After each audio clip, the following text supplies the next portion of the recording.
Hey everybody, how you doing? Sir Stevie here, bringing you a new Warzone video. I hope you're all having a great day and I hope you're all staying safe. In the video today, everybody, I'm bringing you 10 tips and tricks that help you get more wins and kills in Season 4 of Warzone. So as we all know, there was a lot of tips and tricks videos coming out in Warzone when Warzone first released. But obviously, that was quite a while ago. We've had a new season since then, so I thought I'd do like a bit of a refresher video with some new tips specific to Season 4 and also some original tips that still will go a long way. These will help you definitely get more kills and more wins ultimately. Some of them aren't ridiculous major changes, but they're just tiny little tweaks that can really go a long way and really make a big difference.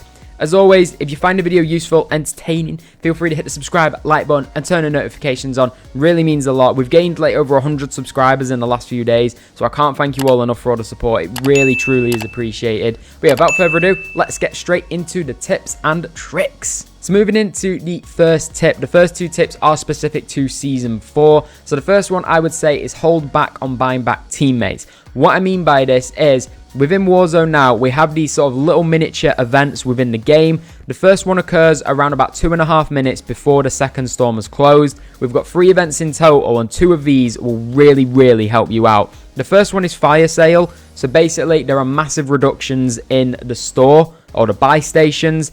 I had a scenario the other day where all of our team was dead. There was just one of my teammates alive. He managed to buy us all back for free when the fire sale occurred. We all got self-revives for free, and with the money saved, we managed to get our loadout drop, and we actually ended up going on to win the game because of this. The other one that will help you as well is jailbreak, and basically that's similar to fire sale in a way in terms of your teammates coming back for free. If your teammates are dead, it redeploys all teammates free of charge. There is another one, which is where there's helicopters you can shoot down, but those won't necessarily help you for redeploying teammates right away. But it's really worth, if you're around about that time period I mentioned, just hold off for a moment or so, and then you never know, the event might end up redeploying all your teammates, and the money saved can go towards getting a loadout, UAVs, something like that. So moving into tip number 2, and this is to do with that third event within the game that we were talking about, and this is the supply helicopters. So basically, there'll be around about 5 or 6 supply helicopters spawn inside the map. If you shoot one of them down at the crash site, there'll be a supply crate with an absolute ton of loot in it. The only thing I would be wary of is to make sure that when you're shooting at this helicopter, there aren't other teams near you. I've had scenarios where people have managed to sneak up on my team while we've been shooting these helicopters and they've nearly killed us all. Or there's been cases where once we've shot the helicopter down or we've seen the helicopter get shot down, there's been a team camping watching the supply crate just waiting for someone to go and try and loot it. While you're shooting at those helicopters, you are making a ton of noise. You're also quite visible on the map because of the fact that you can see your bullets firing up into the sky, especially if you've got, say, trace around, something like that. So I'd just be a little bit wary of going ahead and shooting at the supply helicopters. Just think, is the risk really worth the reward? So moving into tip number 3, and this is contracts. I feel like a lot of people maybe land on contracts early game, trying to get a scavenger contract so they can get the loot for their loadout. And then around about the mid game, it feels like quite a lot of people maybe say switch off and forget to go for them. They just start looking around for people. Contracts are one of the biggest assets in Warzone, especially if you're going for bounty contracts. I don't normally recommend, I don't personally mess around with the recon contracts because there isn't much of a money reward.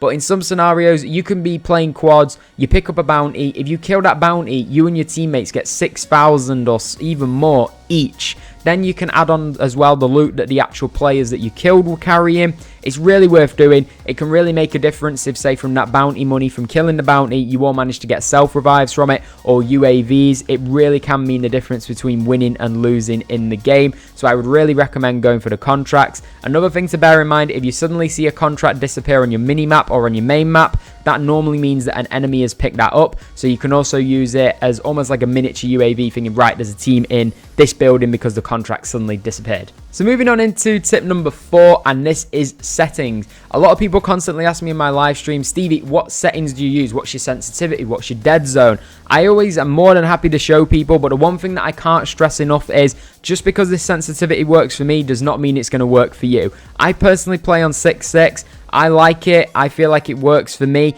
Who knows? Maybe 10 works better for me and I just haven't realized it yet. The one thing you should always do is try and mess around with your sensitivity to find that perfect spot. Like, the reason that we can customize our sensitivity is because it isn't one sensitivity works for all. If we all played well on the same sensitivity, there'd be no option to customize it. So have a play around, try and find what works for you. If you can find that perfect sensitivity, it'll really make a huge difference. Moving into tip number 5, and this is positioning. This isn't positioning for like a particular fight, but I just mean in terms of like rotating around the map. There's a few spots in the map that I call like no-go areas, and mainly this is downtown and hospital.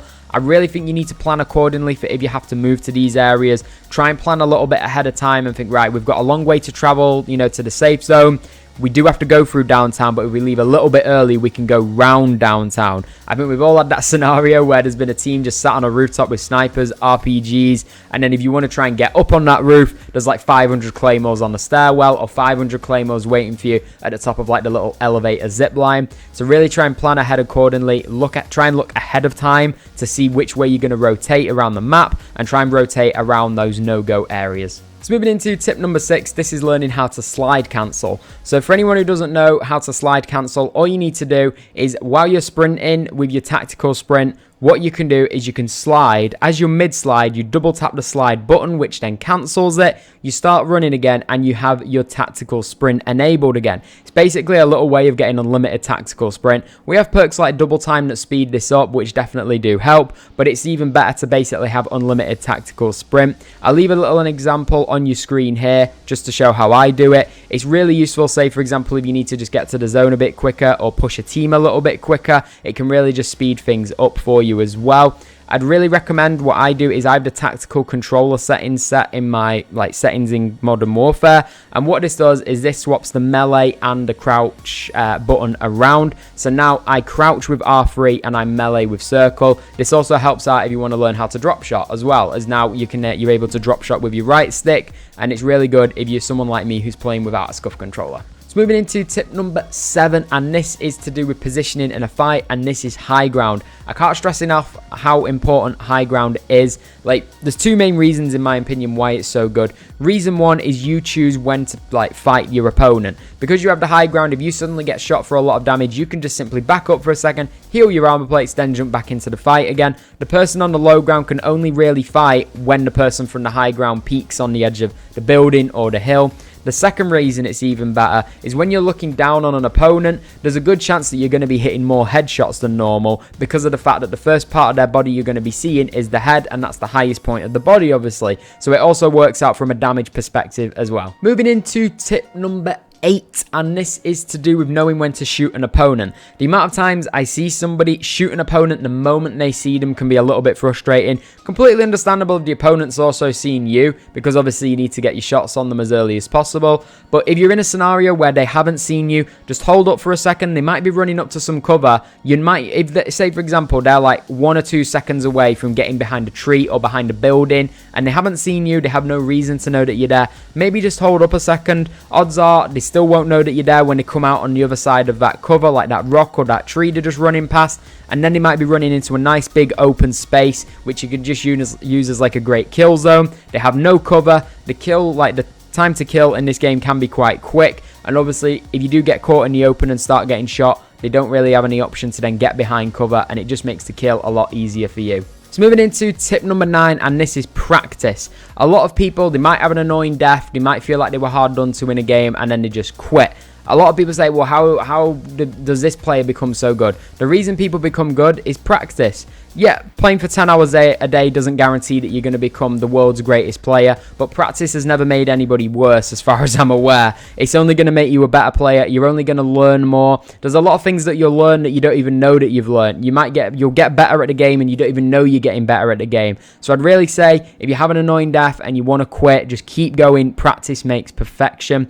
Another thing that I'd recommend with practice is just because necessarily playing the game a lot, like I said, it doesn't necessarily mean you're going to get better at the game. The only thing that's going to make you get better while playing Warzone is getting into fights with other players. I know, obviously, I'm not saying, oh, rush out and push every single fight possible. Pushing every fight isn't necessarily a good idea, but sitting in a building going for 2 kills every game isn't going to make you a better player. So I'd say also practicing actually fighting other teams as well as just playing the game is the best combination for becoming a better player.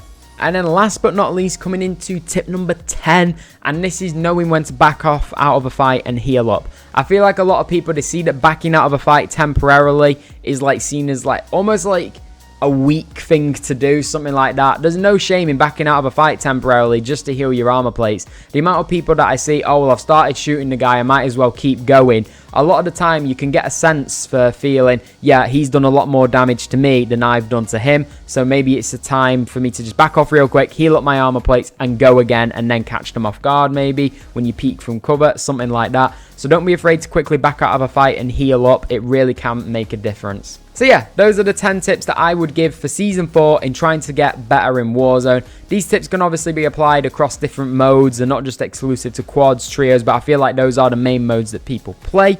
If you have found a video useful, entertaining, helpful, then please, as I said, feel free to hit the subscribe, like button, turn the notifications on. Helps out an absolute ton. But I will leave it there for now, everybody. Thank you so much for watching. Thank you for all the support as always. Have a great day. Take care. Bye for now.